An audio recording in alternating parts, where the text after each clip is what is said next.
നമസ്തേ. 1/1/2025 ബുധനാഴ്ചത്തെ നക്ഷത്രപരമാണ് നമ്മൾ നോക്കുന്നത്. ബുധനാഴ്ച ഈ ശാർദ്ധം ഉത്രാടം നാളിന്, അതേപോലെ തന്നെ പിറന്നാളും ഉത്രാടം നാളിന് തന്നെ ആണ് വരുന്നത്. ഇനി എൻ്റെ ഈ നക്ഷത്രഫലങ്ങൾ നിങ്ങൾക്ക് തുടർച്ചയായി ലഭിക്കണമെങ്കിൽ നിങ്ങളിത് കമൻറ്റ് ചെയ്യുകയും ഷെയർ ചെയ്യുകയൊക്കെ ചെയ്യണം. കൂടാതെ വ്യക്തിപരമായ ഫലങ്ങൾ അറിയണമെന്നുള്ളവർ എൻ്റെ വാട്സാപ്പിലേക്ക് നിങ്ങളുടെ ഡീറ്റെയിൽസ് മെസ്സേജ് ചെയ്യുക. നമുക്ക് കൂടുതൽ നോക്കാം. 1/1/2025 ബുധനാഴ്ച മേടം, കർക്കിടകം, മകരം രാശിക്കാർക്ക് ഗുണകരവും, വൃശ്ചികം, തുലാം രാശിക്കാർക്ക് ഗുണദോഷ സമ്മിശ്രവും, കന്നി, കുംഭം രാശിക്കാർക്ക് ദോഷവും, ഇടവം, മിഥുനം, ചിങ്ങം, ധനു, മീനം രാശിക്കാർക്ക് കഠിന ദോഷവും ഉള്ള സമയമാണ്. ഇത് ആരുടെയും ജാതകഫലമല്ല എന്നുകൂടെ മനസ്സിലാക്കണം. വ്യക്തിപരമായ ഫലങ്ങൾ നോക്കി പരിഹാരങ്ങളൊക്കെ ചെയ്യണമെങ്കിൽ ജാതകം നോക്കിയാലാണ് പറ്റുകയുള്ളൂ. അതുകൊണ്ടാണ് കൂടുതൽ പരിഹാര കർമ്മങ്ങൾ പറയാത്തത്. പിന്നെ നാമജപമൊക്കെ ഒരു പരിധിവരെ നിങ്ങളുടെ ദോഷങ്ങളെ കുറയ്ക്കുന്നതിന് സഹായിക്കും. അതുകൊണ്ട് എല്ലാവരും നാമം ജപിച്ച് ദോഷങ്ങളെ മാറ്റാൻ ശ്രമിക്കുക. കൂടുതൽ വേണമെന്നുള്ളവർ അവരുടെ ജാതകം പരിശോധിപ്പിച്ച് പരിഹാര കർമ്മങ്ങൾ ചെയ്യിക്കുക. ഇനി നമുക്ക് ഓരോ കൂറുകാരുടെയും നാളൊക്കെ പറഞ്ഞിട്ട് വിശദമായിട്ട് നോക്കാം. അശ്വതി, ഭരണി, കാർത്തിക ആദ്യ കാൽഭാഗത്ത് ജനിക്കുന്നവരാണ് മേടം രാശിയിൽ ജനിക്കുന്നത്. മേടം രാശിക്കാരെ സംബന്ധിച്ചിടത്തോളം ഗുണകരമാണ്. സാമ്പത്തികമായ നേട്ടങ്ങളും ശത്രുക്കളിൽ നിന്നുള്ള ഉപദ്രവക്കുറവും കുടുംബത്തിലൊരു സ്വസ്ഥതയും ആരോഗ്യപരമായ നേട്ടങ്ങളും കാര്യജയവും ഒക്കെ ഉണ്ടാകും. പൊതുവേ ഗുണകരമായ താണ് മേടം രാശിക്കാരെ സംബന്ധിച്ചിടത്തോളം. ഇടവം, കാർത്തിക അവസാന മുക്കാൽ ഭാഗം, രോഹിണി, മകയിരം ആദ്യ പകുതി ഭാഗം. ഇടവം രാശിക്ക് കഠിന ദോഷമുള്ള സമയമാണ്. എല്ലാവരുമായിട്ടും കലഹസാധ്യതയുള്ള ഒരു സമയമാണ്. മനസ്സിന് ഒരു സ്വസ്ഥതയോ നിയന്ത്രണമോ കിട്ടാത്ത ഒരു ദിവസമായിരിക്കും. സ്ഥാനമാറ്റവും ധനക്ഷയവും ഉണ്ടാകും. ആരോഗ്യ കാര്യത്തിലും അനുകൂലമായിരിക്കില്ല. ശത്രുക്കൾ മൂലം ചില പ്രയാസങ്ങളുണ്ടാവും. കുടുംബത്തിൽ മക്കളുമൊക്കെ ആയിട്ട് കലഹവും അഭിപ്രായ വ്യത്യാസവും ഒക്കെ ഉണ്ടാകും. ഇങ്ങനെ ഇടവം രാശിക്കാർക്ക് ഒട്ടും അനുകൂലമല്ല, കഠിന ദോഷമുള്ള സമയം ആണ്. ഇനി മിഥുനം, മകീരം അവസാന പകുതി ഭാഗം, തിരുവാതിര, പുണർദം ആദ്യ മുക്കാൽ ഭാഗം. മിഥുന രാശിക്കാർക്കും കഠിന ദോഷം തന്നെയാണ്. ഒരു കാര്യത്തിനായിട്ട് ഇറങ്ങിക്കഴിഞ്ഞാൽ ആ കാര്യം വിജയത്തിലെത്താതിരിക്കുക, വളരെയധികം മനോദുഃഖവും പ്രയാസവും ആ കാര്യത്തിനായി അനുഭവിക്കേണ്ടി വരിക, മറ്റുള്ളവരിൽ നിന്ന് പല കാര്യങ്ങൾക്കും പഴി കേൾക്കേണ്ടി വരിക, അനുകൂലമല്ലാത്ത സുഹൃത്തുക്കൾ ഉണ്ടാകുക, ആരോഗ്യ പ്രശ്നങ്ങൾ ഉണ്ടാകുക, തൊഴിൽ രംഗത്താണെങ്കിലും തടസ്സവും മറ്റുള്ളവരുടെ ഉപദ്രവങ്ങളും ഉണ്ടാകുക, ധനനഷ്ടവും അനുകൂലമല്ലാത്ത യാത്രകളും മനസ്വസ്ഥത കുറവും ഒക്കെ ആയിട്ട് മിഥുനം രാശിക്കാർക്കും കഠിനമായ ദോഷം തന്നെയായിരിക്കും ഉണ്ടാകുക. ഇനി കർക്കിടകം, പുണർദം അവസാന കാൽഭാഗം, പൂയം, ആയില്യം. കർക്കിടകം രാശിക്കാർക്ക് ഗുണകരമായ ഒരു ദിവസമായിരിക്കും, ശുഭകരമായ ദിവസമായിരിക്കും. തൊഴിൽ രംഗത്ത് നേട്ടങ്ങളും ആരോഗ്യകാര്യത്തിൽ അനുകൂലമായ സ്ഥിതിയും കലഹങ്ങളൊക്കെ ഉണ്ടെങ്കിൽ അതൊക്കെ പറഞ്ഞു തീർക്കാനുള്ള അവസരങ്ങളും അധികമായ ചിലവ് ഉണ്ടാകും, എങ്കിലും വരവും ഉണ്ടാകും. കുടുംബത്തിലൊരു സ്വസ്ഥതയും സമാധാനവും ഒരൈക്യവും ഒക്കെ ഉണ്ടാകുന്ന ഒരു ദിവസമായിരിക്കും. പൊതുവെ മനസ്സിന് സന്തോഷം കിട്ടുന്ന ഒരു ദിവസമായിരിക്കും. ഇനി ചിങ്ങം, മകം, പൂരം, ഉത്രം ആദ്യ കാൽഭാഗം. ചിങ്ങത്തിന് കഠിന ദോഷമുള്ള സമയമാണ്. ആരോഗ്യപരമായ ഒട്ടും അനുകൂലമല്ലാത്ത സമയമാണ്. ധനനഷ്ടവും കുടുംബസ്വസ്ഥതയില്ലായ്മയും കുടുംബത്തിലുള്ള പിതൃമാതൃസ്ഥാനീയര്, ജീവിത പങ്കാളി ഇവരുമായിട്ടുമൊക്കെയുള്ള അഭിപ്രായ വ്യത്യാസങ്ങളും അപകീർത്തിയുമൊക്കെ ഉണ്ടാകാൻ സാധ്യതയുള്ള സമയമാണ്. ഒട്ടും അനുകൂലമല്ല, കഠിന ദോഷമാണ് ചിങ്ങം രാശിക്കാരെ സംബന്ധിച്ച്. കന്നി, ഉത്രം അവസാന മുക്കാൽ ഭാഗം, അത്തം, ചിത്തിര ആദ്യ പകുതി ഭാഗമാണ് കന്നി രാശി. കന്നി രാശിക്ക് ദോഷമാണ്. ചെറിയ ഗുണങ്ങൾ മാത്രമേ ഉണ്ടാവുള്ളൂ. ദോഷമായിരിക്കും കൂടുതലും. ശത്രുക്കൾ മൂലമുള്ള പ്രയാസങ്ങൾ, ആരോഗ്യരംഗത്ത് അനുകൂലമല്ലാത്ത സ്ഥിതി, മനസ്സിന് ഒക്കെ ഒരു വിങ്ങൽ, അലർജി സംബന്ധമായ അസുഖങ്ങളുള്ളവർക്ക് അനുകൂലമായിരിക്കില്ല.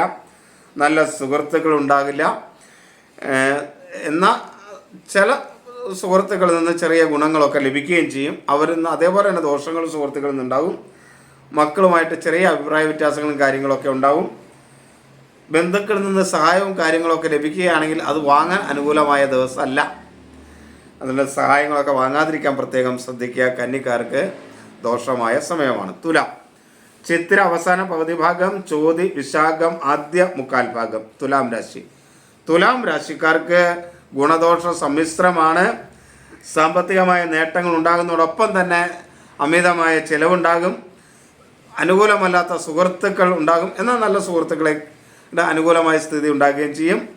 കുടുംബത്തിൽ ഒരു സ്വസ്ഥതയും സമാധാനവും ഒക്കെ കിട്ടും. പക്ഷെ പുറത്ത് ഉള്ള ആളുകളിൽ നിന്ന് മനോദുഃഖകരമായ അനുഭവങ്ങൾ ഉണ്ടാകാൻ സാധ്യതയുണ്ട്. തൊഴിൽ രംഗത്ത് ചില തടസ്സങ്ങളും പ്രയാസങ്ങളും ഒക്കെ ഉണ്ടാകാം. ദൈവാധീനക്കുറവ് ഉള്ള ഒരു സമയമാണ്. അത് മനസ്സിലാക്കിക്കൊണ്ട് തുലാം രാശിക്കാർ പ്രവർത്തിക്കുക. ഇനി വൃശ്ചികം രാശിക്ക് ഗുണദോഷ സമ്മിശ്രമാണ്. തുലാം പോലെ തന്നെ വൃശ്ചികം രാശിയും ഗുണദോഷ സമ്മിശ്രമാണ്. വിശാഖം അവസാന കാൽഭാഗം, അനിഴം തൃക്കേട്ടയാണ് വൃശ്ചികം. അനുകൂലമല്ലാത്ത ചില യാത്രകളൊക്കെ ചെയ്യേണ്ടി വരും. അഥവാ യാത്രാ കാര്യങ്ങളിൽ കുറേ വിഷമങ്ങളും പ്രയാസങ്ങളും ഉണ്ടാകും. പക്ഷേ യാത്രയുടെ അവസാനം അത് സഫലമാകുകയും ചെയ്യും. ആരോഗ്യകാര്യത്തിൽ അത്ര അനുകൂലമൊന്നുമല്ല. ആവശ്യമില്ലാത്ത അഭിപ്രായങ്ങൾ മറ്റുള്ളവരോട് പറയുന്ന ഒരു സ്ഥിതി ഒഴിവാക്കിയെടുക്കാൻ പ്രത്യേകം ശ്രദ്ധിക്കുക. ചില നാശനഷ്ടങ്ങളൊക്കെ ഉണ്ടാകും, അതൊക്കെ ശ്രദ്ധിക്കുക.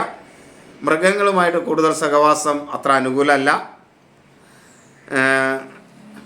കുടുംബത്തിൽ ഒരു സ്വസ്ഥതയും സമാധാനവും ഒക്കെ ഉണ്ടാകും. എന്നാൽ ചെറിയ കലഹങ്ങളും അഭിപ്രായ വ്യത്യാസങ്ങളും ഉണ്ടാകുകയും ചെയ്യും. ഒരു മനോബലക്കുറവ് പൊതുവെ അനുഭവപ്പെടും. അത്ര അനുകൂലമല്ല. വൃശ്ചികം രാശിക്കും ഗുണദോഷ സമ്മിശ്രമായിരിക്കും ഫലം.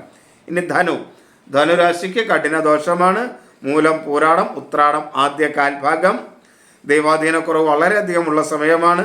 കലഹം, അനാരോഗ്യം, വാക്കുകൾ മൂലമുള്ള പ്രയാസങ്ങൾ, അപകടം, അപമാനം, അനുകൂലമല്ലാത്ത സുഹൃബന്ധങ്ങളൊക്കെ ആയിട്ട് പൊതുവെ ധനുരാശിക്ക് ഒട്ടും അനുകൂലം ആയിരിക്കില്ല.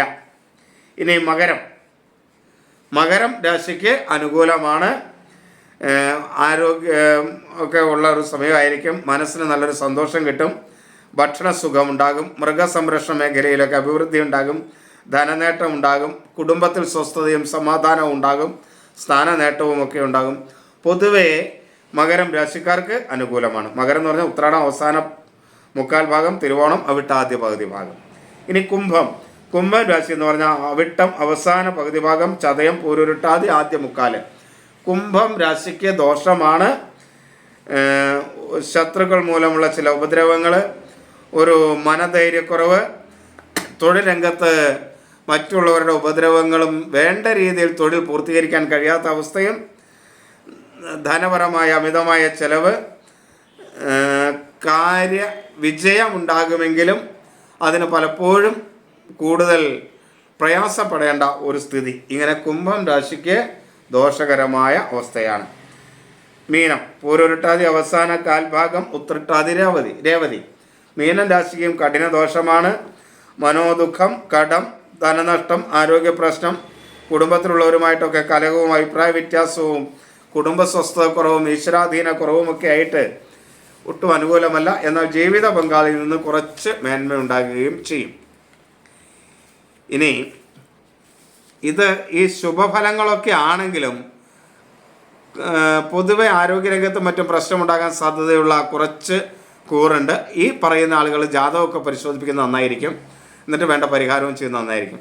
7-ൽ ബുധൻ സഞ്ചരിക്കുന്ന ഇടവക്കൂറുകാർ, അതേപോലെ 7-ൽ കുജനും 12-ൽ രവിയും സഞ്ചരിക്കുന്ന മകരക്കൂറുകാർ, 6-ൽ ശുക്രൻ അതേപോലെ ജന്മത്തിൽ കേതുവും സഞ്ചരിക്കുന്ന കന്നിക്കൂറുകാർ, 3-ൽ വ്യാഴം സഞ്ചരിക്കുന്ന മീനക്കൂറുകാർ, ജന്മത്തിൽ ശനി സഞ്ചരിക്കുന്ന കുംഭക്കൂറ്, ഇത്രയും ഈ രീതിയിലുള്ള എന്ന് പറഞ്ഞാൽ ഇടവക്കൂറ്, മകരക്കൂറ്, കന്നിക്കൂറ്, മീനക്കൂറ്, കുംഭക്കൂറ് എന്നിൽ ജനിച്ചവർ അവരുടെ ജാതകമൊക്കെ നല്ല ഒരാളെ കൊണ്ട് പരിശോധിപ്പിച്ച് വേണ്ട പരിഹാര കർമ്മങ്ങൾ ചെയ്യുന്നത് നന്നായിരിക്കും. കാരണം ആരോഗ്യകരമായ പ്രശ്നങ്ങൾ ഇവരുടെ ജാതകത്തിൽ ഈ സമയത്ത് ഉണ്ടാവാൻ സാധ്യതയുള്ളതാണ്.